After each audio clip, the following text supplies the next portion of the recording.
Oi, pessoal, estamos aí com mais um episódio do Mais Pets Podcast. Que alegria apresentar esse canal, gente. E com vocês, eu quero falar mais uma vez aí da nossa parceria né? incrível, que eu amo de paixão, a doutora Marcela, e com a Elitive, um hospital veterinário 24 horas, com UTI, especialistas em renais, especialistas em braquicefálicos, que são aqueles animais de Focinho curtinho, focinho né, Dri? curtinho, pug, bulldog, show de bola. E o atendimento é 24 horas, né, Dri? 24 horas, qualquer Pronto, horário que você socorro. ligar, vai ser bem atendido. E estamos também com a parceria Pet Santé, que é a alimentação natural, que tá super em alta, né, Rê? É isso aí, gente. E as duas são localizadas aí nos lugares melhores de Maringá.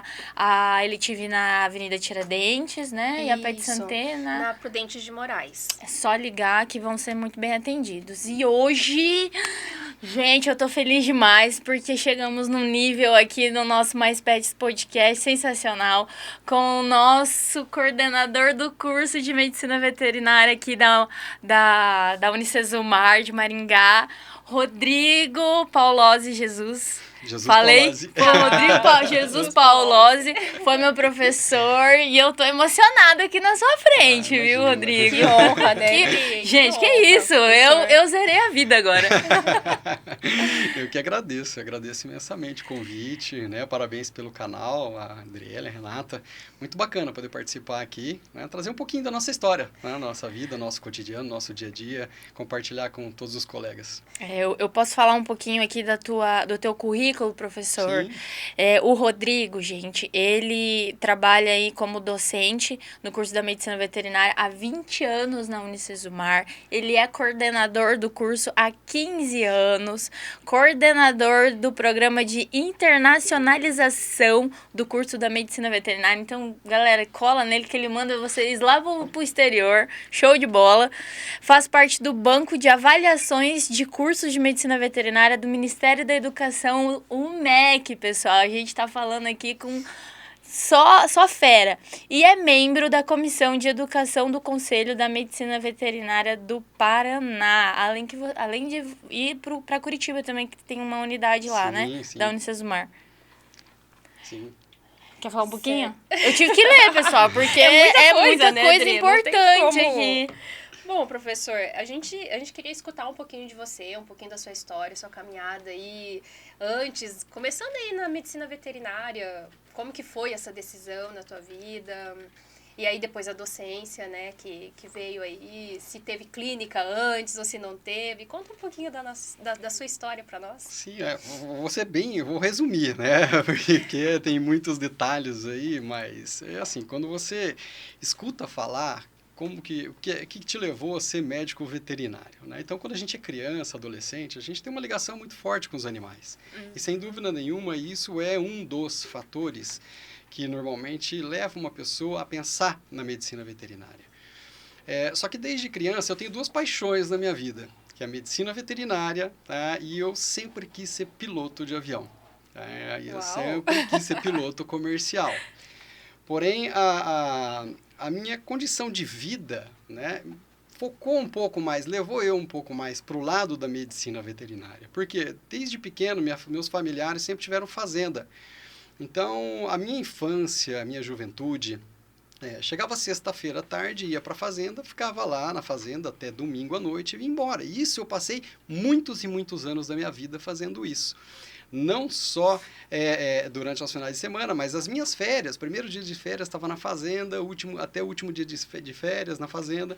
Então, é lógico, você está ali, você está em contato com os animais, você anda a cavalo o dia inteiro, você está fazendo manejo. Então, isso aí foi uma condição que somou a minha vontade em fazer medicina veterinária.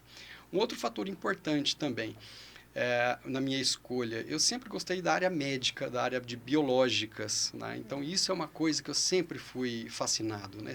Quando tinha ciências na escola, eu achava legal, biologia eu achava legal.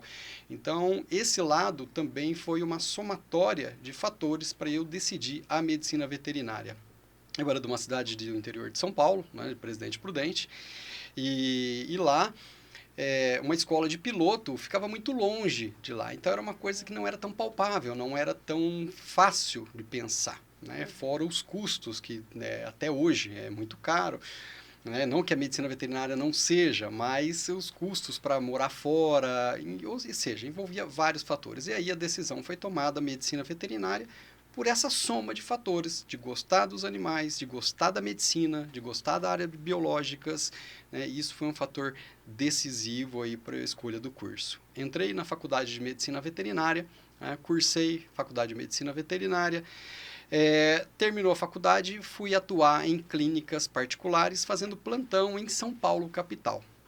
Nossa Daí senhora, comecei, imagino que andava encontrou, 540 quilômetros, né, da minha casa para fazer plantão. Compensava? Financeiramente, sim, compensava, era muito bom na época.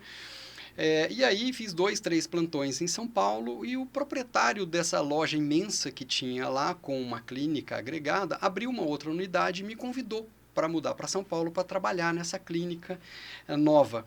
E aí eu fui com a cara e coragem, fui lá, meu pai e minha mãe montaram meu apartamento, mobiliaram o apartamento inteiro. Aguentei 4 meses. Era 1 hora para chegar no trabalho, 1h30 para sair do trabalho e chegar em casa. Eu falei, não, isso não é vida, não.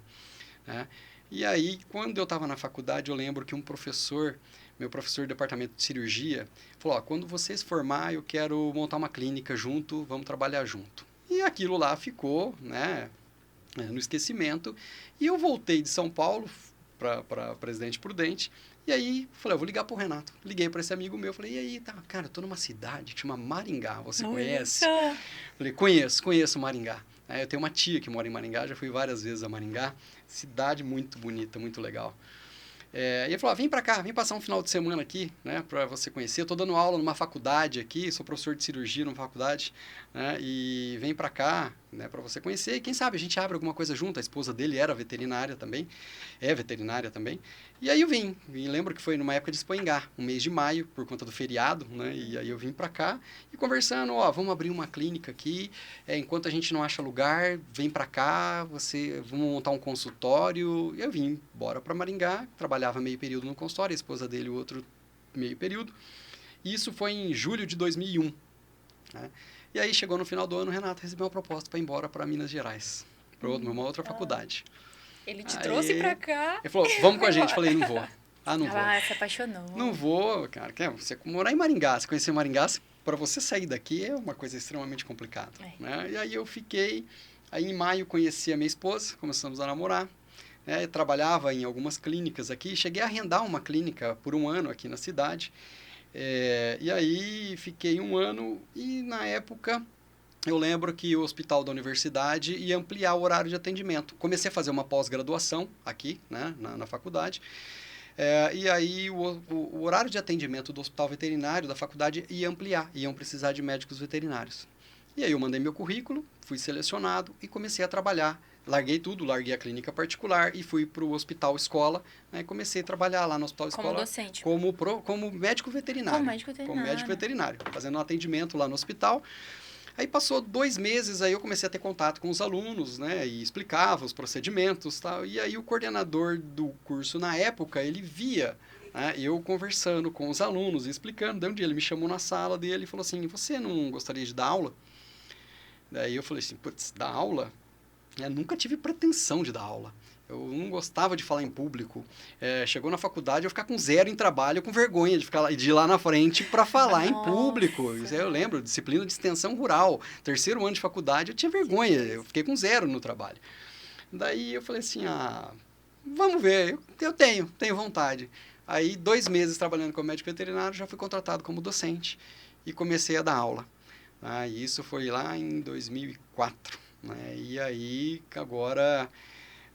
Estou aí, passei a dar aula, depois em 2009 fui convidado a assumir a coordenação do curso, né, e já estou indo para 20 anos de docente na medicina veterinária e estou indo para 15 anos de coordenador do curso de medicina veterinária, trabalhando com gestão. E aí depois foi mestrado, doutorado. Nunca mais parou. Não, aí trabalho na área de gestão educacional, né, então sou avaliador hoje do MEC, do Ministério da Educação, faço parte da Comissão de Educação do Conselho de Medicina Veterinária do Estado do Paraná. Então, tudo em prol da medicina veterinária, para sempre fazer um curso de qualidade, formar melhores profissionais, tá? Sempre com muita preocupação em relação a isso. Isso é a minha história. Isso é a minha história. Nossa, aí. uma história muito bonita, professor, de uma caminhada aí com bastante histórias para contar aí nesse Sim. meio. Foi um resumão, mas eu acredito que passou muita sim. coisa, né? Renato, e sabe o que é legal? Eu sempre fazer um resumo dessa história para mostrar que a vida não é fácil, né? Você não vai formar hoje, amanhã você já vai estar no mercado numa posição no qual você gostaria de estar de imediato. Então é assim, é resiliência, é paciência, é lidar com as frustrações, né? Eu andava 540 quilômetros para fazer um plantão, sexta o dia inteiro, madrugada, sábado o dia inteiro, voltava embora para minha casa, né? Então, para mostrar que a vida não foi fácil, não foi difícil, né? Então, para chegar aonde chega, tem que ter muita resiliência. Sim, e isso é muito importante, né? Os alunos estarem escutando e os jovens mesmo que estão decidindo aí para um curso, porque tem muita gente que pensa, né? Veterinário, só pensa no cachorrinho, no gatinho lindo, maravilhoso, que vai estar lá no consultório, sentado, esperando, né, o paciente chegar, e não é essa a vida, né? Muito pelo contrário, né? A gente que sai da faculdade, vai para o mercado de trabalho, sabe o quanto é difícil. Não, às vezes não é nem o que você sabe, porque, né, para você se formar, você tem que saber do que você está falando. Fora nas especializações, mas mesmo assim, né, professor, a gente precisa saber vender o nosso produto, saber quem é o nosso cliente, trazer ele para nós e não ficar só sentado esperando o cliente vir. Não esperar um animal ficar doente para a gente atender, mas ter visão e saber como conquistar os nossos clientes e pacientes. Sim, né? E uma coisa que é importante também é colocar e enfatizar é assim, toda profissão existem as frustrações e o sucesso. Sim. Então, todos os profissionais, existem profissionais muito bem-sucedidos, mas também existem profissionais que não são tão bem-sucedidos assim, entram num quadro de tristeza, de depressão, começa a falar mal da profissão, mas todas as profissões têm isso. Então, é assim, o que eu falo? Se você sair da faculdade fazendo o básico, o arroz com feijão, você não vai se destacar. Você vai ser apenas mais um no meio de um monte. Então, faça alguma coisa diferente. Tá? Seja fora da curva. Então, procura fazer isso. Então, eu brinco com os meus alunos, eu não sei se a Adriele vai lembrar, aluno medíocre, muitas vezes um profissional medíocre. E eu falo de mediocridade, não é questão do aluno nota 10. Não é isso que a gente quer. É uma pessoa que tem vontade, uma pessoa que tem gana, que tem garra, tá? que é esforçada. Então, muitas vezes o aluno nota 10, ele não consegue nem se comunicar. Mas um aluno mediano é uma pessoa carismática, uma pessoa empreendedora, né? Então tem tudo isso daí que a gente que procura. E eu sempre converso muito com eles isso daí. E a visão, eu acho que do médico veterinário, ela, não sei, assim, a impressão que a gente tem de atendimentos, por exemplo, você tem que entender o outro lado, né? Então, essa comunicação, esse discernimento, né? De saber, assim, com quem você está falando, como você está falando, qual é a condição, né? Se você está em atendimento. E que a gente está falando de atendimento. Isso que acho que a medicina veterinária, a medicina veterinária tem muitas outras atuações, 80. Né, professor? Reconhecida pelo Conselho Federal de Medicina Veterinária. A gente está falando muito em clínica, né? Mais de então, 80 áreas de atuação. Que nem eu sei que, por exemplo, indústria precisa muito, né? Fiscalizações. Perícia, a indústria de alimentos, tudo tem um médico veterinário, né? Vigilância sanitária, vigilância epidemiológica, né? Hoje o médico veterinário ele faz parte do NASF, do Núcleo de Apoio à Saúde Familiar, compondo equipes multiprofissionais com médicos, enfermeiros, dentistas, e o médico veterinário está lá inserido dentro, né, desses núcleos de apoio à saúde familiar. Então, existe muita área de atuação, muita. Dentro das indústrias, né? Tipo, dentro da indústria de chocolate, tem um médico veterinário. Tem um médico veterinário, né? Tem um médico veterinário, tudo, principalmente nas indústrias de produtos de origem animal. Então, existem disciplinas dentro do curso de medicina veterinária que só trabalha mostrando para os alunos como se produz um queijo, como se produz um hambúrguer, como se produz uma salsicha, uma linguiça. Para quê? Quando ele for médico veterinário, ele tem a capacidade de discernimento de fiscalizar se aquela produção está dentro dos padrões aceitáveis de qualidade. Então, essa é uma das funções do médico veterinário, que muitas vezes desconhecida. né? Então, é bacana. Só fazendo um parênteses aí, a Adriele, né, comentou, eu faço parte, eu coordeno um programa de internacionalização do curso, onde desde 2015 a gente leva vários alunos para uma universidade dos Estados Unidos, a gente fica lá 15 dias fazendo um intercâmbio, fazendo visitas técnicas a multinacionais da área do agronegócio, né, fazendas, tudo. E uma das primeiras vezes que eu fui para lá, trabalho já como médico veterinário, eu já senti uma diferença muito grande na chegada. O respeito do médico veterinário lá é uma coisa absurda. Né? É uma coisa assim inacreditável.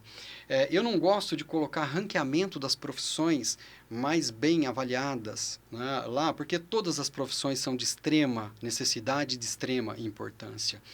Porém, assim, lá existe uma idolatria aos enfermeiros. Tá? Então, o enfermeiro lá ele é tudo, porque ele está cuidando da saúde e bem-estar da humanidade também. Né? Mas o médico veterinário ele é muito, muito respeitado. Aí aquilo lá me intrigou. Né? Eu falei, por quê? No Brasil, você fala em médico veterinário, você pensa o quê? Você pensa no cachorro e no gato. Isso eu estou falando público leigo. Sim. Você está fazendo veterinário, você vai montar uma clínica, um pet shop, mas não é isso. E aí, conversando com os professores da universidade lá, hoje são colegas, eu falei assim, Rodrigo, vamos pensar uma coisa. Segundo a Organização Mundial de Saúde, 70% das doenças que acometem a humanidade são vindas dos animais, seja pelo consumo de produto de origem animal, como carne, mel, ovos, leite, né? Ou pelo contato direto com os pets, por exemplo, com animais de grande porte, né? Por exemplo. Então, o que eles pensam? O médico veterinário, ele está aqui para cuidar desses animais. O médico veterinário cuidando desses animais, cuidando desses produtos. Nós não precisamos nos preocupar com 70% das doenças, vamos nos preocupar com 30%. O restante eu deixo com vocês. Olha o pensamento, né, da população de lá. É um então, pensamento mais preventivo, né, sim, professor? E é só olhar os dados, né, professor? Isso. Então, assim, isso foi uma das coisas que chamou muito atenção. Isso eu estou falando de 10 anos atrás. Nossa, Né? De já 10 anos atrás. E sem dúvida nenhuma, o médico veterinário, ele cuida da saúde da humanidade. Né? Então, a gente fala, o médico ele cuida da saúde humana, o médico veterinário ele cuida da saúde da humanidade. Então, isso é uma coisa importante da gente destacar, o papel da medicina veterinária dentro da sociedade. Deixa eu perguntar uma coisa também, professor. As faculdades da medicina veterinária, você viu alguma diferença, sabe, em números? Quantas universidades tem lá e quantas tem aqui no Brasil? Sim. O Brasil ele carrega um triste recorde, né? O Brasil, se você somar todas as faculdades do mundo, não chega ao número de faculdades que existe no Brasil. Meu Deus. O Brasil hoje está por volta, nos últimos dados dentro do Ministério que a gente tem, 584 cursos autorizados. Não significa que os 584 estão em funcionamento, mas muitos. Eu te garanto aí que por volta de pelo menos uns 450 estão funcionando. Os Estados Unidos hoje tem 28 cursos de medicina veterinária e 2 em aprovação já há 2 anos. O processo de autorização para abertura de um curso lá ele é muito, né, demorado. Que diferença. Porque assim, é muito detalhado. Né? A medicina veterinária lá é diferente um pouco daqui. A medicina veterinária lá ela é cursada em 8 anos. 4 anos como pré-veterinária e 4 anos como medicina veterinária. Então, assim, hoje a gente está falando de um país que tem uma população de, vamos, aproximadamente, 380 milhões de habitantes, nós estamos falando de 28 faculdades de veterinária. Comparado ao Brasil, que há aproximadamente 220 milhões de habitantes, nós estamos falando de cerca de 450 aproximada em funcionamento e 580 e poucos aprovadas. Então, veja, a quantidade de profissionais que vão sair para o mercado. Será que estão preparados? Será que todas as faculdades estão preparadas estruturadas tanto de profissionais quanto de estrutura física para preparar bons profissionais para atuar no mercado? Né? Então, será que a gente não vai inflar muito esse mercado? Então, isso é um dado extremamente preocupante. Né? Tem um professor Felipe Volk, um cara fantástico da medicina veterinária do Paraná e uma das referências mundiais dentro da medicina veterinária. O professor Felipe, no mês que vem, vai publicar um censo da medicina veterinária e a gente já recebeu o convite, dia 11 de abril, nós vamos estar em Curitiba, né, e para uma reunião, e ele vai apresentar para nós os dados desse censo da medicina veterinária no Brasil. pelos dados prévios que a gente já teve acesso, que ele já apresentou para a nossa comissão, é um caso extremamente preocupante. Porque será que vai ter vaga para todo mundo? Para vocês terem uma ideia, se a gente juntar países da Europa, todos os países da Europa, dá 40 faculdades de medicina veterinária. Gente, nós estamos falando de um continente. Nós estamos falando de um continente, tá? Onde são vários países agregados, 40 faculdades. Aqui nós estamos falando de 580 faculdades de veterinária. Meu Deus. Né?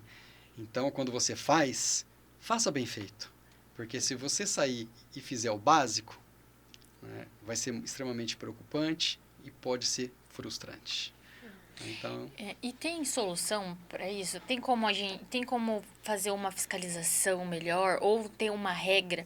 As universidades só vai ser feitas, né?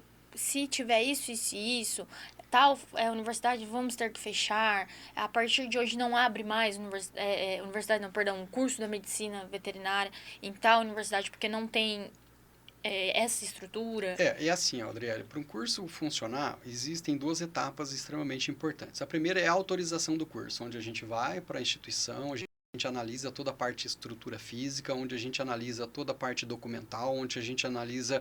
É uma auditoria mesmo, tá? Onde a gente analisa toda a parte de corpo docente, ou seja, para autorização, essa faculdade está autorizada a abrir? Sim, por quê? Porque a gente avalia só os 2 primeiros anos do curso. Uhum. Então, assim, os 2 primeiros anos do curso são disciplinas básicas, onde você quer os laboratórios da área médica, são laboratórios básicos, com uma microscopia, um laboratório de anatomia.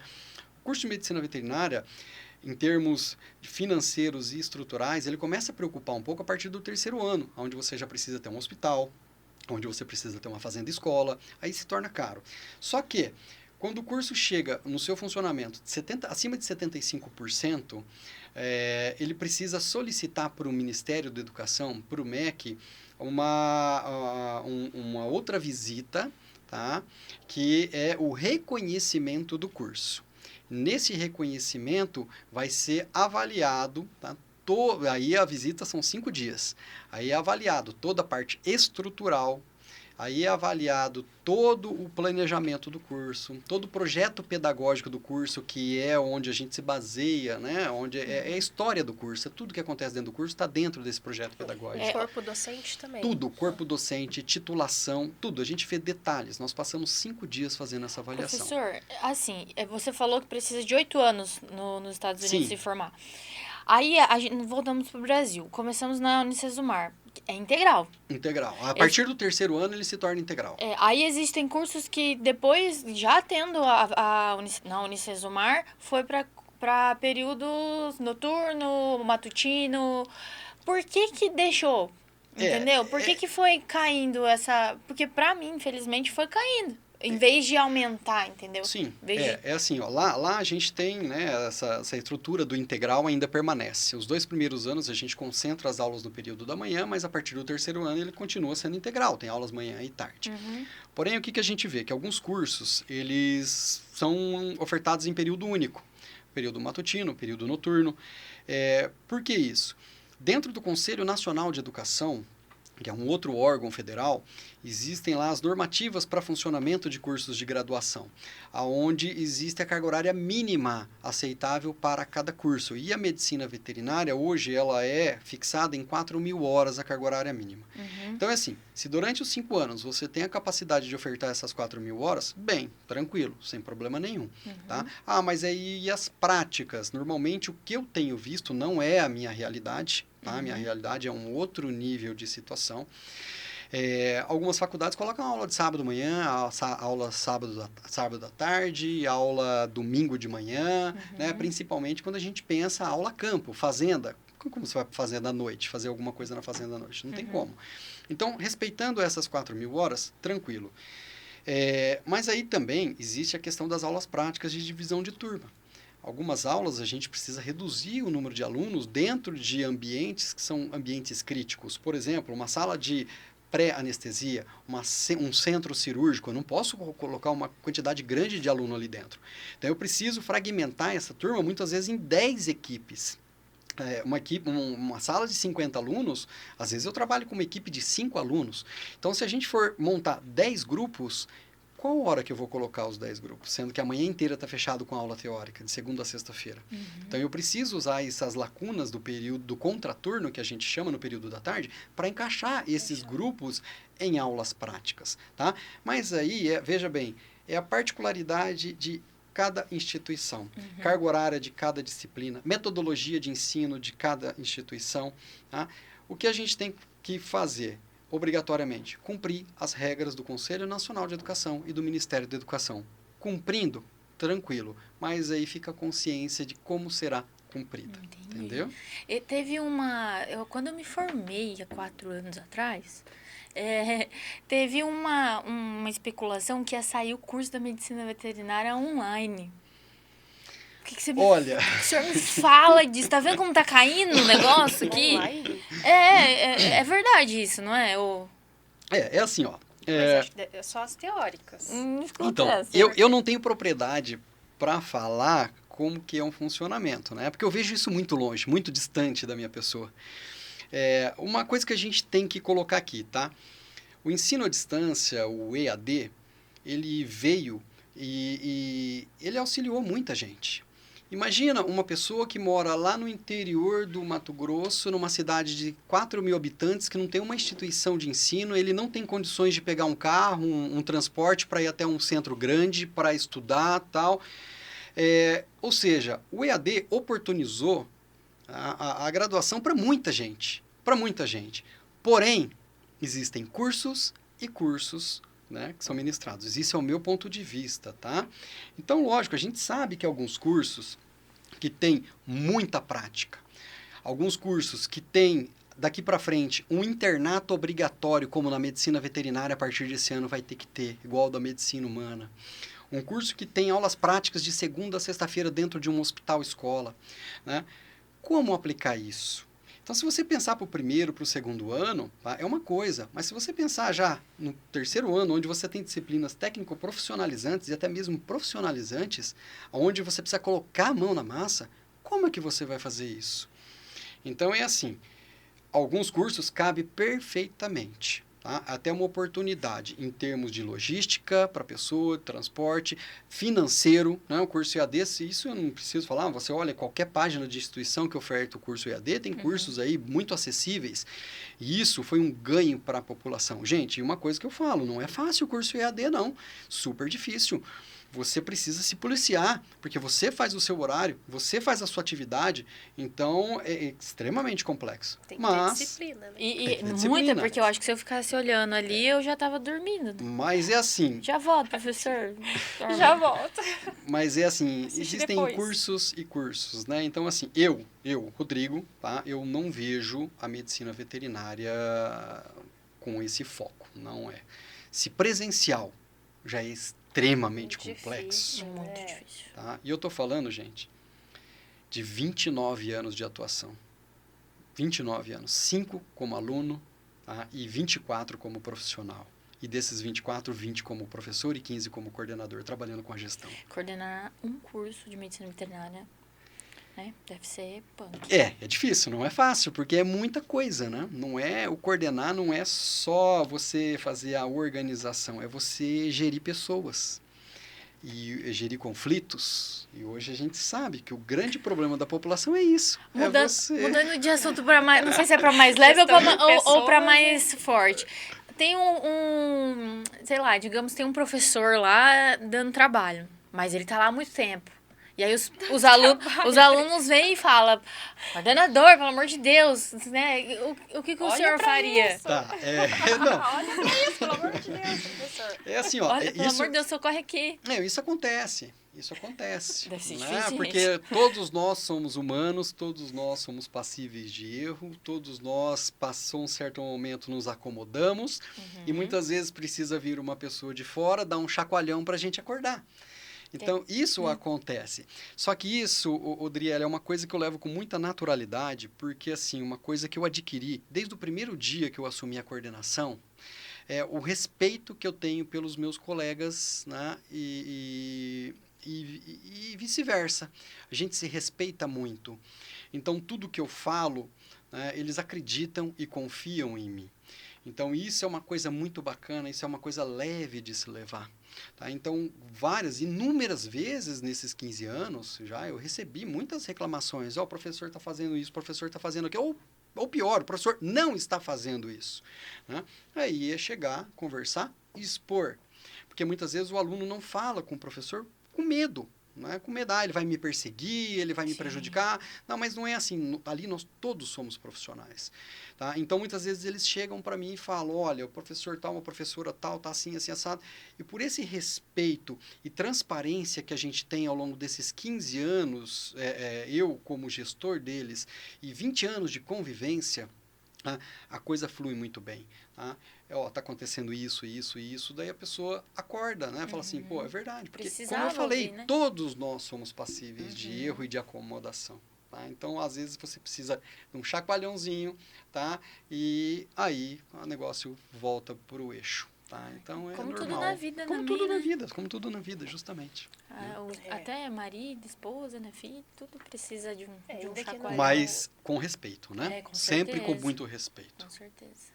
Porque um lado são os alunos e o outro lado são E os a seus gente colegas. sabe que aluno não é fácil Eu sempre também, falo, né? Renato, eu sempre falo, o coordenador é o hambúrguer do sanduíche. É, O pão de então, cima é o que amassando fica no- de cima e o pão de baixo amassando de baixo para cima. Então você fica esmagado ali, né? E alguém vai morder. Alguém vai morder. Então, assim, é aí que entra a capacidade de gerir pessoas, de gerir conflitos, né? E Então, é além isso aí de que você coordenar tem um que ter. curso, o senhor também dá aula. Dou aula.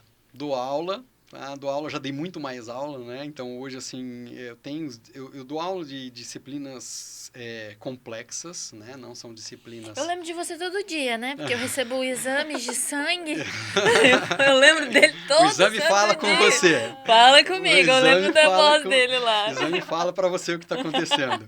É verdade. Né? É de que disciplina? Laboratório, né? Isso, laboratório, de aula de semiologia, de pequenos animais, lá nos primórdios de aula de anatomia.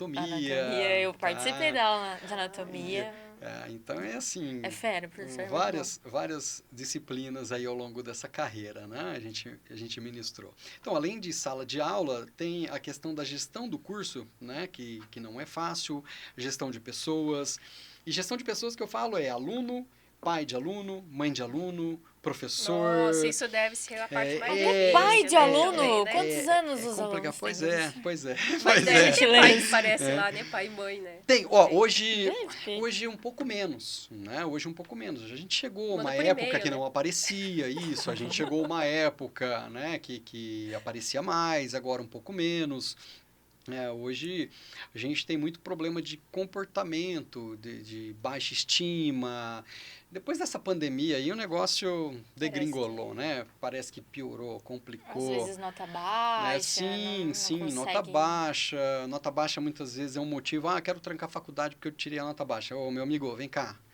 Primeiro problema, você sendo aluno, o primeiro problema que bate nas suas costas, em você já vai virar as costas para o problema, você está estudando para ser médico, cara. Tá? No dia a dia você vai ter problema, você vai acordar para resolver problemas. Então, o primeiro que aparece na sua vida, você já vai virar as costas e o simples trancar já, resolvi o meu problema? Não é bem assim. Né? Então, existem várias situações que acontecem, né? Várias coisas que a gente tem que gerir ali. Fora isso, a representação. Psicólogo também. Sim. Fora isso, a representação, né? No curso. É um curso muito conhecido nacionalmente. Fala para nós, professor, o ranking da Unicesumar no Brasil. Então, a veterinária da Unicesumar, ela está cotada nos primeiros cursos do Brasil. Né? Ela foi avaliada como um dos cursos de referência no Brasil. Né? E olha quantas universidades tem. Então, assim, isso é um trabalho de uma equipe, não é um trabalho de um coordenador, é um trabalho de uma equipe, tá? E uma equipe que eu falo não é só uma equipe de professores, mas uma equipe administrativa que sempre estava de prontidão para atender o que a gente precisava, renovação de estrutura. Né? Então, é um conjunto de fatores que, somado, né, tem aí o sucesso garantido. O curso são 5 anos, professor. São 5 anos. E são quantos professores que tem na... Ó, hoje na Unicesumar, a gente está trabalhando com aproximadamente 18, 20 professores dentro do curso de Medicina Veterinária para os 5 anos do curso, né? Sendo que alguns professores ministram 2, 3 disciplinas. E uma das coisas muito importantes que a gente gosta sempre de falar é que muitas pessoas não fazem ideia o que é um professor de medicina veterinária. Um professor de medicina veterinária, para um curso ter qualidade, tem que ser um professor que atue naquela área da disciplina que ele ministra. Porque qualquer pessoa pode pegar hoje um livro e preparar uma aula de uma disciplina qualquer e ministrar essa aula se ele estudar. Mas um profissional que está no mercado e vai para a sala de aula e dá aquele assunto no qual ele está acostumado no dia a dia, muita coisa a bibliografia não cita. Ou, pelo contrário, a bibliografia ela pode pintar como tudo fácil, tudo tranquilo, mas na prática profissional não é bem isso. Então, esses professores, eles trazem a bagagem profissional dele para dentro da sala de aula, que é o maior exemplo que isso. Então, isso é uma das coisas interessantes, né? Ali, hoje, falo com o maior orgulho de boca cheia, todos os professores em todas as áreas, em todas as disciplinas, são professores que atuam no mercado de trabalho exatamente nas disciplinas no qual eles estão inseridos. Então, eles têm bagagem, experiência. Casuística, tudo para poder discutir com propriedade e mostrar para o aluno. Olha, aqui está falando para fazer isso, mas a gente sabe que na prática não é muito bem assim. Então, você pode fazer isso que tem um resultado um pouco melhor, tá? E outra, nós estamos dentro de uma universidade, então o estudo do professor não para. Constantemente lendo artigo, constantemente publicando, constantemente, ou seja, nós estamos conectados, tá, com a área científica, porque é nela que nós nos baseamos para ensinar os nossos alunos. Tá? Então não é só no achismo. E é o trabalho de vocês no artigo científico que eu também vou atrás depois que eu me formo, Sim, né? Com certeza. Né? Então, e você não tem é que só se atualizar. no livro, né? Tem que estar no artigo ali. Uma coisa que eu sempre falei, não sei se você lembra disso, se vocês acham que vocês estudam na graduação, vocês estão enganados. Vocês aqui estudam pouco. Depois, quando você se formar, você vai ter que estudar muito mais. Você vai ter que se atualizar. A medicina veterinária ela é muito dinâmica, ela muda muito, né? Eu vi uma ex-aluna até que vocês entrevistaram ela aqui, ela falou assim, puxa, mas em 2013 na faculdade eu não vi esse assunto. Porque em 2013 não se cogitava esse assunto na medicina veterinária. Assim como há 10 anos atrás, a gente não pensava que nós éramos capazes de fazer uma tomografia computadorizada no animal, uma ressonância magnética no animal. Hoje é a nossa rotina. Então, ela é muito dinâmica, ela muda muito, né? As especializações estão aí. Hoje, a medicina veterinária, ela encaminha para uma medicina semelhante à medicina mesmo, onde as especialidades estão sendo implantadas dentro da profissão. Né? Então, eu tenho vários ex-alunos hoje que montaram clínicas de especialidade aqui em Maringá, oftalmologia, dermatologia, né? Medicina felina, tá? Endocrinologia. Então, ela caminha para essa área, né? E eu acho que está certo, está certo. A faculdade, ela te dá a base, como todo curso. As últimas diretrizes curriculares que a gente estava trabalhando eram as diretrizes de 2003. Aí no ano de 2015, 16, 17, por ali, teve uma comissão em Brasília, eu fiz parte dessa comissão, né? Tive a grata, né, satisfação de participar dessa comissão, aonde ficamos ali durante 3, 4 dias em Brasília, fechados dentro de salas em hotel, elaborando as novas diretrizes curriculares de medicina veterinária. Só que, quando você elabora uma diretriz curricular, você tem que pensar, não é no agora, não é no aluno que está agora, porque muitas vezes se eu pensar no hoje, o que é medicina veterinária hoje, 2023 precisa, não é esse aluno que eu estou pensando. Eu tenho que pensar no que eu quero para o aluno que está entrando hoje, mas vai sair para o mercado de trabalho daqui 5 anos. Então, eu tenho que prever 5, 6, 7, 10, 15 anos o que é a medicina veterinária. Então, é um trabalho árduo, é um trabalho que não é tão simples de elaborar. E aí, a gente redigiu todas as novas diretrizes e aí ela passa, né, por Ministério, Conselho Nacional de Educação, por aprovação, enfim. E aí essa diretriz ela foi aprovada para ser aplicada em agosto de 2019. Algumas instituições pediram se dava para postergar um pouco esse prazo para as adaptações e adequações dos cursos de medicina veterinária, porque ia mudar bastante coisa. E aí chega dia 17 de março de 2020, pandemia. A pandemia aí travou tudo. Travou tudo, o foco era continuar os cursos, de que maneira, como, e aí foi. E aí, decretado o fim da pandemia, né, foram melhorando as coisas, voltando ao mais próximo do normal possível. E aí, esse ano, pronto, vai ter que implantar as novas diretrizes curriculares de medicina veterinária. Mudou completamente o curso, né? E quando eu falo mudou completamente, mudou para melhor. Aí você pode pensar assim, mas e os alunos que estão lá naquela diretriz antiga serão prejudicados? Em hipótese alguma. Em hipótese alguma, por quê? Porque uma das atenções que a gente tem que ter, mesmo com as diretrizes antigas, é você atualizar alguns conteúdos dentro das próprias disciplinas que trabalhem em coisas atuais. Então, essas atualizações, elas acontecem constantemente. Então, ninguém será prejudicado. O que mudou drasticamente é a configuração do curso. Até então, o curso de medicina veterinária, os alunos ficavam 4 anos e meio dentro de salas de aula, laboratórios e hospitais, tá? Fazendo seus estágios, aulas práticas, e os últimos 6 meses saía para um estágio curricular obrigatório, supervisionado. Voltava, defendia o seu trabalho de conclusão de curso, tranquilo. Agora não. Agora, o curso ele é dividido em 4 anos em disciplinas. Tá? Então, as disciplinas elas são ministradas ao longo dos 4 anos. E o último ano é um internato. É o que acontece na medicina, vai acontecer na medicina veterinária agora, onde os alunos ficarão dentro de atividades exclusivamente práticas em todos os setores dentro do ambiente hospitalar e zootécnico.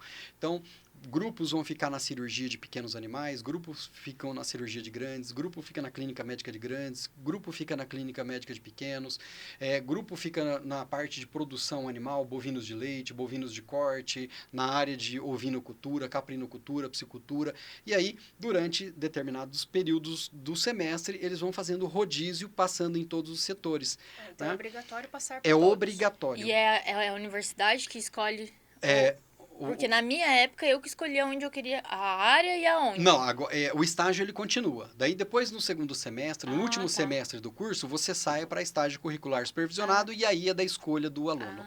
E aí é a área que ele quer fazer o estágio. Mas, durante esses primeiros 6 meses, ele obrigatoriamente tem que passar em todos os setores ali dentro do curso. Então, é assim, é o seu último ano de graduação e o seu primeiro ano na frente de trabalho, na frente da prática. Vamos falar assim, não trabalho, né? Você vai estar acompanhando os profissionais ali em atendimento. Então, você já sai com uma preparação um pouco diferente. Conhece as áreas da medicina veterinária, né? Sim, porque muitas vezes o que acontece? Quando você tinha Quando você tinha uma prática hospitalar, vamos supor lá no 4º ano, no 5º ano você não tinha prática hospitalar, você fechava o curso em outras áreas e aí você ia para o seu estágio supervisionado e aí depois você saía para o mercado de trabalho. Então, muitas vezes você já estava aí mais de um ano sem o contato prático, por exemplo, de uma clínica, numa cirurgia, e isso gerava e gera um grau de dificuldade um pouco maior. Então, se você pensar nesta forma hoje de formação, ela é muito melhor. Tá? Ela é muito melhor, com certeza, sem dúvida nenhuma. Ô, professor, mas esse rodízio que você falou de cada área, assim, tudo isso dentro da faculdade? Dentro da universidade. A universidade tem a estrutura para tudo. É isso que demorou um pouco para ser implantado para as instituições de ensino se adaptarem a esse modelo.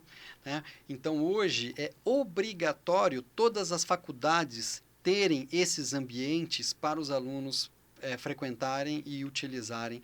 E isso, quando ela me perguntou lá sobre como que é feito para ver se uma faculdade está apta, está boa, continua, isso, de certa maneira, é você forçar diminuir. Você forçar uma boa estrutura. Uma faculdade tem uma boa estrutura. Ou fecha ou continua. Ou se adapta ou fecha. Né? Então, é bem isso mesmo. Então, essa é a ideia. Por quê? Porque a gente quer formar bons profissionais. Porque, de certa maneira, você saiu da faculdade, você foi minha aluna, mas a gente tem um cordão umbilical conectado ainda, tá? Então, nós estamos lá para te ajudar, nós estamos lá para te atender e, de certa maneira, é responsabilidade nossa. Aquela veterinária ruim lá que se formou lá naquela universidade lá, não sei o quê, né? Ou aquela veterinária maravilhosa que salvou meu animal, formou lá na Unicesumar, né? Então, meus clientes aí, pode mandar um textinho aqui aqui, viu? Então é isso, a gente tem uma responsabilidade grande, a gente quer a qualidade e, de certa maneira, a gente sabe que nem todos, muitas vezes, têm essa preocupação. E, de certa maneira, você mudando uma diretriz, você dando um alinhamento, um encaminhamento para que seja feito da maneira mais correta possível, isso nós estamos forçando uma boa formação. Né? Com certeza. Então, vai mudar completamente, Uhum. completamente aí a medicina veterinária. Isso é E pro bacana. melhor, né? Que Pro bom. melhor, pro melhor. Que bom. É Eu uma gostaria de ter feito atualização, parte né? disso, porque às vezes a gente é tão focado, eu quero grandes, aí vai pro grandes, aí sente que não tá preparado, vai para pequenos. E às vezes sente limitado em conhecer outras áreas porque não quer. Sim, Mas se não- você for. É porque realmente, né, professor, a gente sabe que aluno tem que pegar na mão, às vezes, né? Se você não for obrigado a passar Não, por aquilo, você não percebe que é aquilo ali que era pra tua vida. E você sabe que assim, ó, lembra da história que eu contei, né? Eu fui criado indo pra fazenda e tal, por quê? Porque eu sempre tive o contato com grandes animais. Sempre gostei de cachorro, sempre tive cachorro. Tá? Mas eu tinha muito contato com grandes animais, amava andar a cavalo, né? Enfim. E aí, todo mundo na minha casa falou assim, beleza, ele vai se formar veterinário, né? Vai cuidar das fazendas, tal, beleza, tranquilo. Não. Chegou no 3º ano do curso, não quero mexer com grandes animais, quero mexer com pequenos animais. Todo mundo olhou e falou assim, quê? Nossa. Assim, não quero. Eu gosto da medicina de pequenos animais. Eu gosto do cão, eu gosto do gato, né? Eu gosto dessa área da medicina veterinária e é o que eu quero trabalhar. E é o que eu faço há 24 anos, trabalhar com clínica e cirurgia de pequenos animais. Hoje, muito focado na preparação de novos médicos, né? Mas, de vez em quando, eu desço lá no hospital escola, dou meus pitacos, estou com meus alunos lá dentro da parte prática. Eu gosto disso, eu gosto, né? E sempre vou gostar.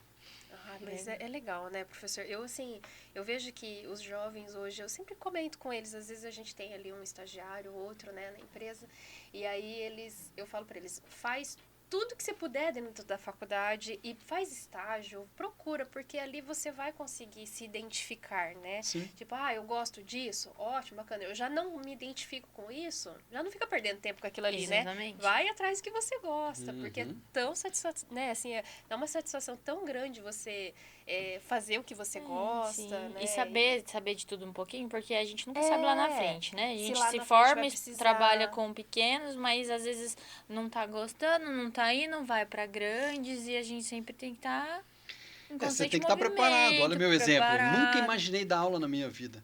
Fiquei com 0 no trabalho na faculdade porque eu tinha vergonha de falar em público.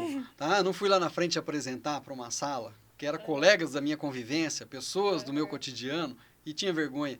Né? E olha o que eu faço hoje. Eu dou aula. E além da aula, coordenar um curso, palestras, ir para Curitiba também, e levar os alunos para os Estados Unidos.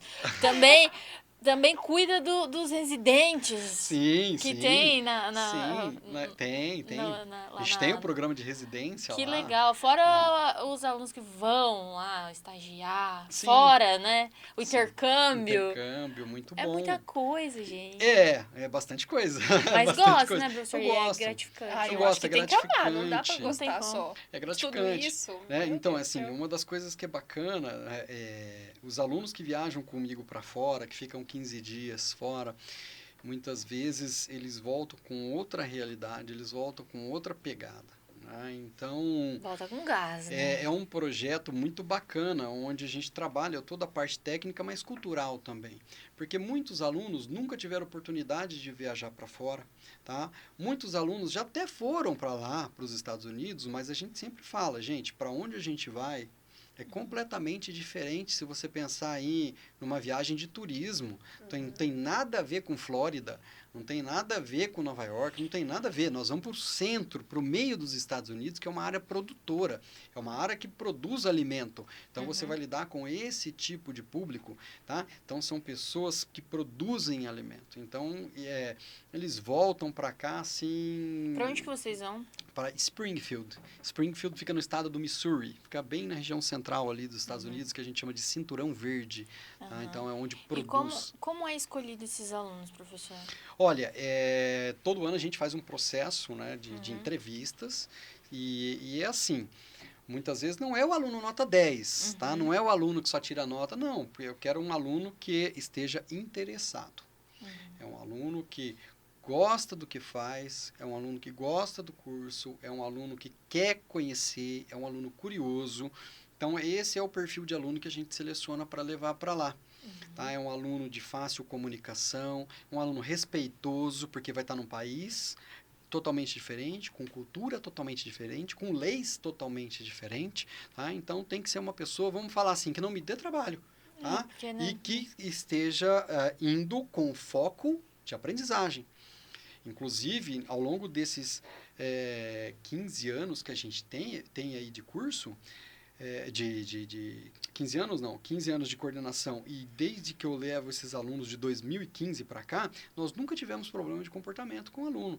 E todos os anos, alguns alunos são convidados a retornar para lá para fazer disciplinas dentro da universidade, tá? E a gente aproveita essas disciplinas aqui. E foram alunos convidados a voltar a fazer um mestrado, fazer um doutorado. Tivemos alunos que foram convidados a voltar para trabalhar lá. Nossa, Então, veja, é um intercâmbio de curta duração, porém, ele pode colher frutos que ele nem imagina. Então, a universidade abre as portas para ele. E como é que esses alunos são selecionados? O cara está lá, ele começa a fazer um monte de perguntas para os professores americanos. Então, o professor está explicando, ele tem curiosidade. Uhum. Tá? Então, ele começa a perguntar para os professores, ele começa a prestar atenção no que está sendo explicado, né? E os caras lá percebem, falam assim, pô, o cara bom, está interessado, perguntas bacanas, né? Então ele tá... E aí, recebe convite. Nós tivemos aluno que estudou lá 6 meses, a Vitória veio Eu ia falar da Vitória. Isso, a Vitória estudou comigo. A Vitória formou com você. A Vitória foi para lá, ficou 15 dias com a gente lá, gostou, se deu super bem, né? Voltou lá, cursou 6 meses lá, voltou, a gente aproveitou as disciplinas aqui, né? E foi... E história igual a Vitória tem um monte. Tem um monte. Né? Então, assim, é uma coisa bacana. E eles voltam com outro pensamento. Eles voltam conhecendo uma cultura totalmente diferente. Né? Então, é bem legal. E, assim, a mudança... Vale muito a pena, né? Eu tive uma amiga também que foi convidada, mas ela não quis ir. Nem vou falar o nome dela aqui, mas, eu falei, menina, não faz isso não. A mudança na vida do acadêmico é nítida. Tá? Ela é nítida. Então, assim, lógico, e já foi com a gente alguns alunos, vamos falar assim, da pá virada. Né? Bagunceiros, só que lá muito respeitosos. Lá foram, na hora que voltaram, hoje estão extremamente bem-sucedidos na profissão. E foi nítido a mudança. Então, assim, é uma coisa que vale a pena. Porque, né, professor, a gente fala assim, lá é valorizado, aqui não. Mas se a gente não começar a nos valorizar... Quem vai valorizar? Então, a gente tem que ter um pensamento, né? É isso mesmo. Cada um faz o seu. Cada um faz o seu. Cada um faz o seu.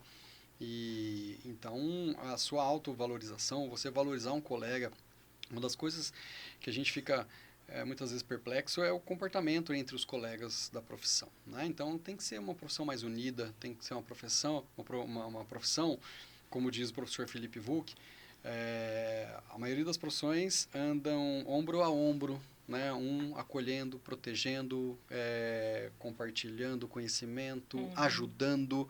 E parece que a medicina veterinária anda cotovelo com cotovelo. Mas olha, eu acredito, eu sinto pelo menos ao meu redor que isso está mudando. A gente tem profissionais, principalmente profissionais que são especialistas, né? Cardiologista, endocrinologista, dermato, que assim...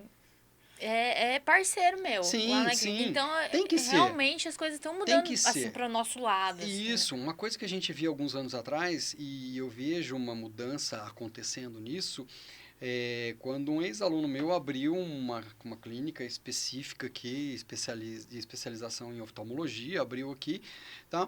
E muitos colegas clínicos gerais tinham medo de encaminhar um animal com um problema oftálmico mais complexo para um oftalmologista, o cara que estudou anos especificamente aquilo ali. Inclusive ele falava assim para mim, professor, não tem nem vacina na minha clínica. Na minha clínica eu não quero saber de vacina, vermelho, nada disso. A minha área é só oftalmologia. Porque os colegas tinham medo de encaminhar esses animais para lá e falar assim, ele vai roubar meu cliente. Não, não é assim. Não é assim. A gente trabalha em comum da medicina, a gente trabalha em comum para o bem-estar. E lógico, isso era uma coisa que acontecia alguns anos atrás, por você não ter esse tipo de parceria dentro da medicina veterinária. Só que com o passar dos anos, a gente viu que os colegas, os clínicos gerais, começaram a adquirir confiança, começaram a prestar atenção que todos estavam ali para se ajudar, né? E esse cliente que ela resolveu um problema específico, ele voltava para a clínica depois do clínico geral, ou para fazer um acompanhamento ali, ou por outros motivos. Então, ele não perdia o cliente dele. Então, quem sai bem na história é o animal, né? É a vida do animal. Então, eu acho que é essa ideia que todo mundo tem que ter, né? Que é de todos se ajudarem, o companheirismo. Isso eu acho que é extremamente importante dentro da profissão. Não só da medicina veterinária, mas como todas as áreas, né? Graças a Deus, os veterinários estão acordando. Assim. Isso aí. Tô vendo E muito com o isso. passar dos anos, a tendência é melhorar cada vez A gente mais. tem encontrado mais, né, especializações aqui em Maringá mesmo, que é uma cidade que, assim, eu falo, ela não é uma cidade pequena, mas também não é uma cidade grande, né? São Então Paulo. a gente tá numa cidade do interior, mas tem muitas especialidades aqui bacana, né? Um pessoal que atende, assim, que tem áreas específicas, Sim, né? sim. E aí até para nós que somos tutores, eu pelo menos penso assim, eu fico muito mais tranquilo, porque a partir do momento que tem uma especialização em alguma área é porque alguém se aprofundou mais naquele problema, né? Com certeza. Então, assim, eu fico mais tranquila de levar a minha, por exemplo, né? A minha cachorrinha. Porque às vezes o tutor leva, não sabe que precisa de um especialista, né? E aí vai do clínico geral Sim. te direcionar. Orientar, isso aí, encaminhar, E o né? clínico sempre vai ser o clínico, né? Com certeza, vai ser isso, o... sempre. Ele Sim. tem o mérito dele e ele é extremamente importante, né? Uma figura Que, na extremamente verdade, Olha, muitas vezes levando ele que pra identificou, medicina, né? levando pra medicina, né? E minha vida pessoal. O meu pai, ele infartou e foi a clínica geral, a médica, que salvou a vida do meu pai, porque foi ela que diagnosticou um possível infarto momentâneo ali, de e maneira chamou, aguda, o rápida, e cardiologista. ela interviu. Exatamente. Isso, Então, ou seja, assim, os primeiros passos, os ela primeiros- que exatamente, moveu foi ali ela que- para... Sim, com certeza. Todos são extremamente importantes, tá? Então, é uma cadeia que se ajuda. São todos extremamente importantes. Um não fica sem o outro. Tá? Então, isso é uma coisa que a medicina veterinária, ela está mudando, ela está modificando. Né? Então, como você mesmo falou, Renata, Maringá, hoje a gente já tem vários especialistas, tem oncologistas, oftalmologistas, cardiologistas, anestesiologistas, né? E o que eu fico mais contente, né? Eu, semana retrasada, estava conversando com um colega e falou assim, cara, já parou para pensar que mais de metade da cidade foi seu aluno? Vocês estão me chamando de velho? Ai, professor.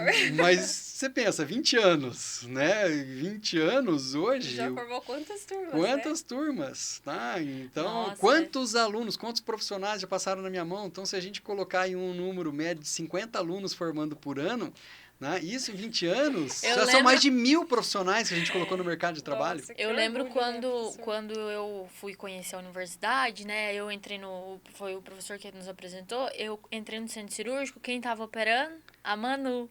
Ela era residente e hoje é uma baita de uma ortopedista sensacional. Aí ela posta as fotos da incisão dela, da sutura. Ai, que coisa mais Cirurgiã linda. plástica. Eu falo, não, nem cirurgião plástico. Acho que eles tão lindo as suturas que ela faz, sabe? Sensacional. Sim, né? Mas é O muito Guilherme bacana. também, o Guilherme Coelho, eu lembro quando fez residência. E hoje ele que domina a área aqui de Maringá em cardiologia. Sim, o próprio professor nosso lá, Guilherme Barizão. O Barizão também, eu lembro foi nosso também. aluno. Com a Isabela também, que tá fez isso, arregaçando a aí, Isa, desculpa a palavra, a anestésia. Não, são sensacionais. Fez a residência, fez um mestrado, hoje é professor nosso, né? Então tem vários professores nossos hoje que foram nossos alunos lá, né? Foram os nossos residentes, foram nossos alunos. Então, são pratas da casa, criados ali, continuam ali com a gente, né? Porque se destacaram, então, ali hoje com a gente. Eu tenho Nossa, que orgulho gostoso, danado né? desse povo, viu? Sim. Que eu conheci, vi de perto. Né? Sim, outro dia estava na sala assistindo a minha aula e hoje está participando de uma reunião comigo, que é meu colega de trabalho, tá? Então, isso é muito gratificante. Isso é muito bacana. Então, a gente fica muito contente, muito feliz, muito orgulhoso do trabalho, mostrando que o trabalho que a gente faz é um trabalho bacana. Quando eu falo a gente, é a equipe, né? Então, todo mundo, o que a gente coloca. Professor, voltando lá pro hospital, né? Nós estamos no mês de março, que é o mês aí na medicina humana das doenças renais, né? Isso a gente pode levar deve levar para a medicina veterinária, que tem cada vez mais diagnósticos de doenças renais Sim. nos pacientes, né? O que o senhor falaria um pouquinho sobre isso? Bom, é assim, ó, é uma das coisas que todo mundo coloca, né? Pô, tá aparecendo muita doença no animal que não aparecia, doença renal. Então parece que está sendo diagnosticado mais problemas renais hoje, Oncológico, né? mais Que você câncer falou, hoje nos animais, mais diabetes hoje nos animais, né? O que está acontecendo com os animais que eles estão desenvolvendo mais doença? Nada. O que está acontecendo é, eles estão vivendo mais, porque nós temos uma medicina muito mais atualizada. Não aumentou a casuística, aumentaram os diagnósticos precisos, que antes a gente não tinha. Então, hoje a gente tem equipamentos que há um tempo atrás não tinha. A gente tem equipamentos laboratoriais, que muitas vezes era uma adaptação da medicina para a medicina veterinária. E eu dou aula de laboratório, as células são completamente diferentes. E os aparelhos, né, adaptados não captavam muita coisa como era. Então, hoje as multinacionais, elas enxergaram esse nicho da medicina veterinária e começaram a fabricar aparelhos específicos para a medicina veterinária, tanto aparelhos para laboratório de imagem, diagnóstico por imagem, como eu citei aqui agora há pouco. Quando você ouvia falar em ressonância magnética na medicina veterinária, quando você ouvia falar em tomografia, então, baseado nesses laboratórios, equipamentos, muito estudo dos novos profissionais que continuam estudando depois de ter formado, depois de terem sido graduados, isso melhorou a qualidade dos diagnósticos. Então, coisas que a gente não captavam há 15, 20 anos atrás, hoje a gente consegue detectar pela tecnologia que está associada aí ao nosso dia a dia. Então, por exemplo, você está falando março amarelo, né, prevenção de problemas renais e diagnóstico e conscientização de problemas renais. A gente tem muito problema renal hoje, muito. Por quê? Porque os animais estão vivendo muito mais. E eu sempre coloco para os alunos, todo sistema é como se fosse uma máquina, como se fosse um motor. Quando ele está zero bala, ele funciona bonitinho. Só que quando ele está muitos e muitos anos sendo usado, ele vai começando a falhar. Né? Então, se um órgão falha, se um sistema falha, ele não está sendo mais suficiente, ele se torna insuficiente. E aí é onde a gente diagnostica insuficiência renal, insuficiência cardíaca, insuficiência hepática. Isso é fisiológico, com o passar dos anos, a máquina vai falhando. Então, como esses animais aumentou muito a média de vida, tá? Pela qualidade de vida, pela alimentação desses animais, pela própria conscientização da população em levar esses animais para uma check-up com um médico veterinário, porque antes não tinha isso. Né? Então, os animais muitas vezes acabavam morrendo por bobeira, porque não tinha uma assistência médica. Tá? Mas hoje, com toda essa tecnologia, eles estão vivendo mais e, consequentemente, estão aparecendo aí doenças dos pacientes idosos. Né? Então, é muito comum a gente ter esses tipos de atendimento lá. Grande problema, que os animais não falam. Né? Uma vez eu vi a Renata falando aqui, é igual a pediatria. É verdade. Né? Tá? Então, eu vi aqui uma vez você falando, veterinária é igual a pediatria. Vamos colocar aqui um pouquinho mais complexo, né? Com todo respeito aos pediatras, né? Que eu admiro demais. Eu tenho 2 filhos, né? Então, eu sei muito bem. Mas por que é um pouco mais complexo? Porque o dono fala. Né? Então, o dono fala por ele, o tutor fala por ele. Só que hoje em dia a gente sabe. Há um tempo atrás, muitas vezes, os tutores ficavam dentro de casa o dia inteiro, do lado do bicho, o dia inteirinho. Hoje, gente, as coisas não estão fáceis. Então, muita gente que não precisava trabalhar, hoje está tendo que trabalhar. Então, sai de casa muitas vezes cedo, volta para casa à noite, não tem um acompanhamento diário com o animal, e quando vem para uma consulta, a pessoa que poderia falar, tá, não sabe passar informação por conta que ela não estava em casa vivenciando o dia a dia do animal. Então, aí que entra a qualidade dos cursos de detecção, de laboratórios, equipamentos para auxiliar, para diagnosticar. Né? Então, e um leque de possibilidades. Um leque de possibilidades. Então, muitas vezes, esse proprietário que ele tem que ficar atento ao que está acontecendo com o animal. Né? Por exemplo, problemas renais, alteração de comportamento, em relação ao volume de urina, aumentou, diminuiu. a frequência, esse animal está urinando mais que o normal, está urinando menos que o normal, coloração da urina é muito indicativo para nós, cheiro da urina é muito indicativo para nós. Então veja que é toda uma alteração de comportamento, uma alteração do cotidiano do animal, tá? Que reflete para nós o estado de saúde desse animal. Aí, lógico, tem alguns sinais clínicos mais complexos, né, como vômito, diarreias, características de fezes, características de vômito. Então, são várias coisas que o proprietário tem que prestar bastante atenção, né? Então, focando aí nessa questão do sistema urinário, é isso que eu citei agora. Volume de urina, frequência que o animal está urinando. Uma coisa que chama bastante atenção, eles são muito inteligentes, né? Cães e gatos são extremamente inteligentes. Então, muitas vezes, esse animal está acostumado a urinar em determinado tipo de lugar. Então, quando ele apresenta qualquer alteração, ele muda completamente o seu comportamento e começa a urinar em lugares indevidos. Então, o proprietário tem que entender isso, que ele não está fazendo por sem vergonhice. Ele está chamando a atenção. Tá? Então, eu também vi aqui outro dia a Adriele falando assim, gatos ficam obstruídos, ficam na caixinha tentando forçar lá e não urina. Muitas vezes esse animal, antes de ser obstruído, ele começou a urinar em cima da cama, em cima da mesa, em outros lugares indevidos. Aí o proprietário fica bravo. Não, mas ele está conversando com você. Ele está falando para você que tem alguma coisa tá errada, tá? Então é isso que os proprietários têm que observar, comportamento, tá? Então modificou o comportamento do animal, peraí, alguma coisa errada tem. Porque ou ficar quietinho e diminuir o apetite, todas as doenças provocam isso. O animal sentiu dor, sentiu incômodo, a primeira coisa que ele faz, vai parar de comer e vai ficar mais quieto. Tá? Então a alteração de comportamento, observando isso, é fundamental para auxiliar no diagnóstico aí. E procurar um médico veterinário o mais rápido possível. Né? Uma coisa também extremamente importante que eu acho que a gente tem que relatar aqui, não medicar o animal em hipótese alguma. A medicina é a medicina veterinária é a medicina veterinária. Metabolização de fármacos é completamente diferente nos animais. Tá? Depois da graduação, me especializei em farmacologia, na medicina, tá? Não na medicina veterinária, na medicina. E a gente sabe que a metabolização dos medicamentos são completamente diferentes do animal. Inclusive, existem medicamentos humanos que são estritamente proibidos para animal. Não pode fazer, tá? Porque geram consequências graves, até mesmo morte no animal. Então, não medicar o animal. Tá? Porque assim, a gente tem costume de, muitas vezes, nos automedicar. Né? Mas pensa assim, o organismo dele não tem nada a ver com o nosso organismo. As doenças são parecidas, tá? Muitas são iguais. Porém, os tratamentos são completamente diferentes. Os medicamentos são completamente diferentes. Animais são intolerantes a um monte de coisa. Tá? E muitos comprimidos são preparados com essas coisas, com essas substâncias no qual eles são intolerantes. E aí isso gera consequência séria.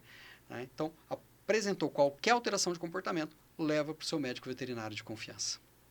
É isso aí, pessoal. Olha a dica que é Dica valiosa, de ouro, né? Porque essa questão de comportamento realmente é uma coisa que é um sinal que eles dão, né? Porque já que eles não falam, né? Que nem a gente falou da pediatria, já que eles não falam, eles têm que mostrar de alguma forma, né? E que seja com comportamento. Sim, né? Que é a sim. forma de... E doença renal Deles se expressarem, né? De expressar. É isso aí. Que legal, E legal. doença renal é emergência, né?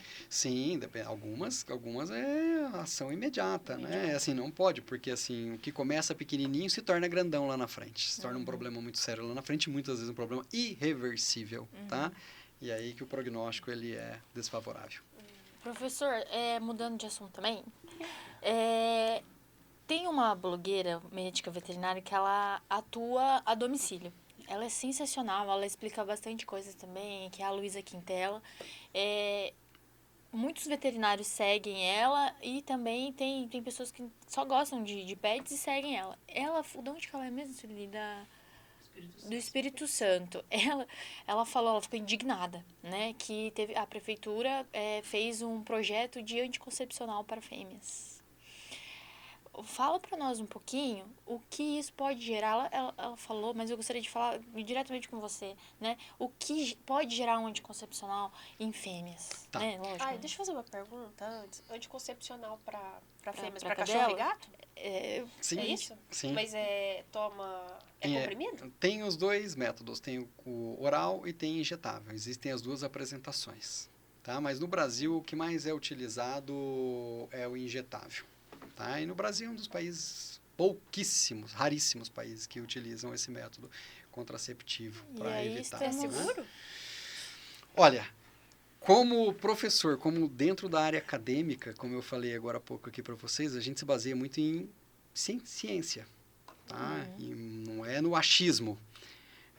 Não é muitas vezes numa bibliografia que foi publicada na década de 90, não foi atualizada lá no começo do ano 2000 e não foi atualizado. Então a gente sempre se atualiza com artigos científicos recentes, né? E assim, está aberto aí para qualquer um pesquisar, né? Mais de 70% dos animais que recebem anticoncepcional, seja injetável, seja por via oral, desencadeiam processos extremamente graves. Dentre eles, câncer de mama, infecções uterinas, como o que nós chamamos de piometra, tá? Aplasia medular, ou seja, a medula para de produzir células sanguíneas, né? Então, isso está muito bem colocado dentro de artigos científicos. Então, é muito sério, é muito grave. O melhor método contraceptivo para machos, fêmeas, é a castração. Não tenha dúvida disso. Não tenha dúvida disso. Então, mas é caro a castração, você está lidando com a vida do seu animal. Começa por aí. Mas é caro, tudo bem, vou fazer um método contraceptivo.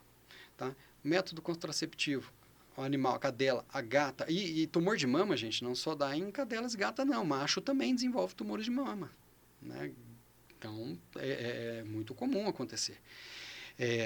Então, eu vou pensar, a maioria desses tumores são tumores malignos. São tumores responsivos ao hormônio. Então, se eu aplico uma bomba de hormônio como essa, eu vou estimular essas células neoplásicas a se proliferarem. E aí, é maligno, e o problema muitas vezes do maligno não é só o local onde ele está instalado, mas possíveis metástases, ou seja, a capacidade que ele tem de desenvolver em outras regiões, como sistema nervoso central, tecido ósseo, pulmonar principalmente. E aí eu vou ter que pensar, vai ter que ser submetido a um procedimento cirúrgico, a um protocolo quimioterápico, tá? E isso, além de colocar a vida do animal em risco, tá? O prognóstico ser um prognóstico reservado, ou seja, será que vai salvar, será que não vai? Tá? Existem os custos em relação a isso que são muito altos. Então, assim, isso aí é muito debatido no mundo inteiro, tá? É bem colocado no mundo inteiro, baseado em artigos científicos. Tá? O melhor método contraceptivo é a castração. Tá? Então, é assim, eu sou dessa opinião, tá? Isso é uma opinião minha, com os anos de experiência, acompanhando os casos, né? Dentro do meu doutorado, trabalho com cirurgias oncológicas, reconstrutivas, tá? O que você imaginar de artigo, tá? Eu já li. Não sei nem te precisar quantos, 20, 30, 40, 100, 500, mas muita coisa. E está aí aberto para todo mundo pesquisar, ler e chegar à sua própria conclusão. Tá? Então, e a oncologia, ela é tão difícil, né?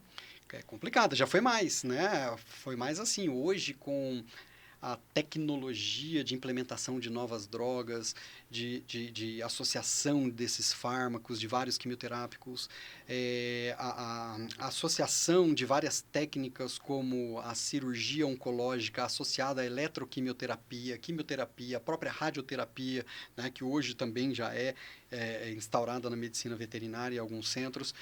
Isso aí a gente tem uma maior sobrevida desses animais e vamos falar assim, uma maior chance, né, de a gente conseguir um sucesso de tratamento. Comparado com anos atrás era extremamente difícil.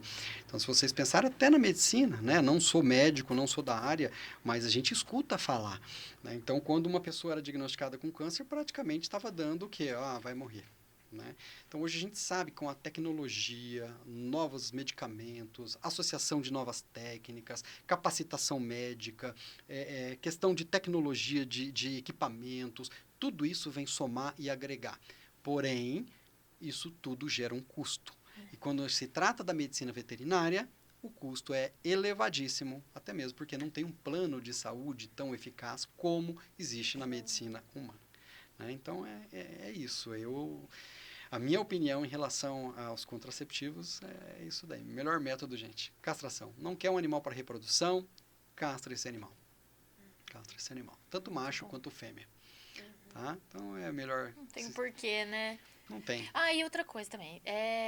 Chega muita gente falando assim, ai, que dó, nem cruzou pela primeira vez. E já vai castrar. E já vai castrar? Não. Também baseado em artigos científicos, o que a gente lê? Existe muita contradição de alguns profissionais falando, você precisa castrar antes do primeiro cio. Não, preciso castrar depois do primeiro cio. Então, eu vou te falar sinceramente, até uns 60, 90 dias atrás, eu era da turma que preferia castração antes do primeiro cio. Antes do primeiro cio. Inclusive, eu tive uma cachorrinha que viveu durante 16 anos. Eu castrei ela com 5 meses antes do Eu primeiro lembro, cio. eu tava a minha cachorra fez, ela, colocando um parênteses, ela fez aula prática. Eu levei ela pra fazer a histologia, né, da vulva, o swab, né, pra ver as células. E eu queria castrar ela, daí eu perguntei, né, aí você tinha falado que ela tinha castrado antes do primeiro cio. E aí, essa minha cachorrinha, ela viveu até 16 anos, nem mama ela desenvolveu. Tá? Só que o que muita gente coloca de fatores contrários de você castrar antes do primeiro cio? Você castrando antes do primeiro cio, você inibe alguns hormônios importantes, tá? Na formação, né, da fêmea, do macho, inclusive desenvolvimento de órgãos sexuais, comportamental. Então, existem fêmeas, histórico de fêmeas, que você castra ela antes do primeiro cio e na hora dela fazer o xixizinho dela, ela larga a patinha igual macho. Tá? Então, isso é um comportamento diferente. Tá? Além disso, algumas alterações fisiológicas, como incontinência urinária, algumas raças são mais problemáticas em relação a outra, você castrar antes do primeiro cio. Então, hoje, a gente sabe que se colocar na balança, vamos falar assim, que está quase empatado. O contra está um pouquinho à frente do que o pró. Então, o que a gente coloca? De acordo com várias raças apresentando problema, com histórico grande de alguns animais com algumas alterações comportamentais, vamos esperar dar o primeiro cio, que a maturidade sexual ela vem com esse primeiro cio, modifica toda a fisiologia do organismo do animal, e aí sim, terminou o cio, desapareceu, é indicado para fazer uma castração. Então, de novo, existe um equilíbrio aí entre os colegas, tá? Então, essa é uma opinião minha, tá? E também baseado aí no que todos os artigos que a gente lê, colegas que a gente conversa, da área da reprodução, enfim. Então, é isso que a gente coloca. Entendi. Muito bem explicado, Nossa, né? Então... A gente às vezes tem umas sabe, dúvidas, né? assim, Sabe ir pra lá, mas, sabe ir pra cá, mas não fica dá pra tão gerar uma claro, polêmica. Tá E certo. a ciência, né, gente? A ciência. Com certeza, Então, com certeza. tudo baseado nisso daí, nada do achismo. Né? Então, isso aí. quando Muito se bom. trata de vida e saúde, Exatamente, não pode ser, né? foi o que ele Achismo, fez. né? Ele foi cauteloso, né? Não foi soberbo, né, professor? Não, Ele que isso. quis realmente ir pela ciência. Sim. E viva a ciência. É isso aí. É isso aí. Professor, olha, a gente tem uma perguntinha, né? Que a gente sempre faz, no final, fala aí, Idri. Eu gostaria de saber, como professor, né, a gente faz essa pergunta para todos os nossos entrevistados, é uma pergunta-chave nossa, né? Muito importante, que a gente traz vocês aqui, mas a gente sempre quer saber da história de vocês, né? Porque isso também, eu falo pra Rê, que o podcast ele me trouxe tanta experiência legal, tanto conhecer as pessoas, sabe? E uma das que a gente tava louco pra trazer você aqui, porque você é uma inspiração pra mim também. E queria saber um pouquinho o que é o professor Rodrigo, né? Há alguns anos atrás, lá, nem queria saber de faculdade, ensino médio, criança. O que o professor falaria para ele? Que ia né? fazer veterinário para cuidar lá da fazenda. O que é o professor, o que é o Rodrigo criança, o que é o Rodrigo adolescente, vendo dificuldade ou achando que a vida, né, ia para outro rumo. E o que é o Rodrigo de hoje? Faça o que você gosta, dinheiro é consequência. Tá? Então, eu acho que é isso daí. Como eu falei, existem profissionais muito bem-sucedidos e na mesma área existem profissionais que não são tão bem-sucedidos assim. Mas faça o que você gosta. Faça com honestidade. Faça com amor. Tá? E que você vai colher frutos. E muitas vezes os frutos não amadurecem daqui 15 dias, daqui 30 dias. Amadurecem daqui 10 anos, 15 anos. Então, eu penso assim, resiliência, paciência, dedicação e amor no que você faz. É gostar do que você faz. Então, até meus colegas lá da coordenação falam assim, cara, 15 anos de coordenação, você tá louco, né? Então, muitos não aguentam 1 ano, 2 anos, né? Mas eu gosto do que eu faço. E Eu faz com muita gosto do que eu excelência, faço, né? eu gosto. O curso da medicina veterinária tá aí, não é à toa, né? É uma Muito equipe, né? trabalho, uma É equipe, é uma óbvio, equipe que né? faz tudo com Mas excelência. se existe um coordenador, é porque ele também está coordenando a equipe. Então é isso, Tá. falaria isso. Faça o que você gosta. Tá? Dinheiro é consequência. É importante? Muito. Todos sabem. Tá? Não vamos ser prepotentes, não vamos ser Achar que é só de achar amor, que né? é só de amor que vive, né? Mas O curso é caro, né? eu vejo várias postagens, né? E o pessoal coloca lá, faça aquilo que você ama, que você não precisa trabalhar um único dia. É mais ou menos isso. Isso não é uma mentira, né? Faça o que você gosta, que você vai fazer aquilo com prazer. Tem dia que a gente chega emburrado, bravo. Tem, lógico, nós somos seres humanos, né? Somos passíveis de erro, não temos muita paciência, né? Mas é isso que eu falo. Né? Então, eu tenho uma filha, por exemplo, a Mariana é adolescente, vai fazer 15 anos. E aí, filha, o que você quer fazer? Ah, pai, eu quero fazer, estou pensando em fazer moda. Tá? Estou pensando em fazer direito. Faça o que você gosta. Tá? Eu, como pai, eu te respeito. Né? Então, é isso. Não tenho que forçar meu filho. Faz isso, porque aí você vai ganhar dinheiro. Não, não é assim que funciona, não. Às vezes pode fazer, faz obrigado, faz frustrado. Quantos e quantos alunos chegam para mim lá e falam assim, professor, eu quero trancar a faculdade. Por quê? Porque não é o que eu gosto. Mas meu pai e minha mãe me obrigaram a fazer isso. Falei assim, então faça o que você gosta. Né? Eu olho assustado para mim. Falei assim, pô, eu tô aqui, pagando faculdade. Vai perder uma mensalidade? Mas não é isso que eu tô. Eu não tô aqui para isso. Tô aqui para formar um profissional alegre, contente, bem feito e, né, satisfeito com o que fez. Então, é basicamente isso aí. Que show. Que gostoso de escutar isso, professor. Que gostoso. Parabéns. Né, Renata? É A gente isso fica aí. muito feliz aqui com a tua presença, Obrigado, né? eu que Te agradeço. agradece de coração. De coração. Que isso, foi o maior Reservar prazer. esse horário para vir aqui conversar com a gente, apresentar tudo isso que é muito importante. Saber na vida dos dos bastidores jovens. da medicina veterinária, Sim, né? Que é sim. tão importante, Sim, tão com certeza. gratificante saber Que disso. não é tão simples, né? Um Não. curso ser criado, ser mantido, né? E é isso aí, assim, não tem trabalho atrás de trabalho, não Com tem. certeza. Tem a coisa bonita? Tem o lado bonito da formação de todo profissional, mas tem muito trabalho Tem por muito trás, trabalho né? por trás. Tem muito trabalho. Muito demais. E pela frente também. Tem. Eu que Professor, agradeço. o senhor quer deixar algum arroba, Seu algum Instagram, Quiserem conversar da comigo, pode mandar meu e-mail, no e-mail da faculdade. O e-mail da mesmo. faculdade, Isso, qual na que é? página da faculdade, rodrigo.paulose@unicesumar.edu.br. Tá? Na página da graduação em medicina veterinária, lá tem o meu contato. Né? Fiquem à vontade, tá? Estou à disposição aí Tá, de joia. todos. A gente também, muitas vezes, tem aí os comentários, que vem algumas perguntinhas. A gente vai estar continuando incomodando, né, o senhor? Foi o maior prazer, gente, estar vai aqui, vir, tá? vai vir as Parabéns aí. perguntinhas. Então, pessoal, alunos da medicina veterinária, quem quer cursar medicina veterinária, esse podcast é para você, gente. Agora é superação em cima de superação, né, professor? Viu que tá com uma nota baixa, corre atrás, saiba por que tá com essa nota baixa, que o sucesso é garantido. É só aprender a estudar, aprender a evoluir, que as coisas vão. Os professores estão aí para ajudar e não para pisar em cima de vocês, né? Isso aí. O curso aí é todo desenvolvido, é toda uma estratégia para vocês, então é aproveitar. É isso aí. Obrigada. Eu que Obrigada, agradeço. professor. Obrigada agradeço. pela presença. Pessoal, deixe os comentários, ativem o sininho, fazem um like e, olha, perguntas à vontade que o professor está aqui para responder. Siga a gente no Instagram e lembrando que o nosso episódio vai toda quinta-feira às 8 horas no nosso canal do YouTube. Um beijão para vocês. Um beijão. Tudo de bom.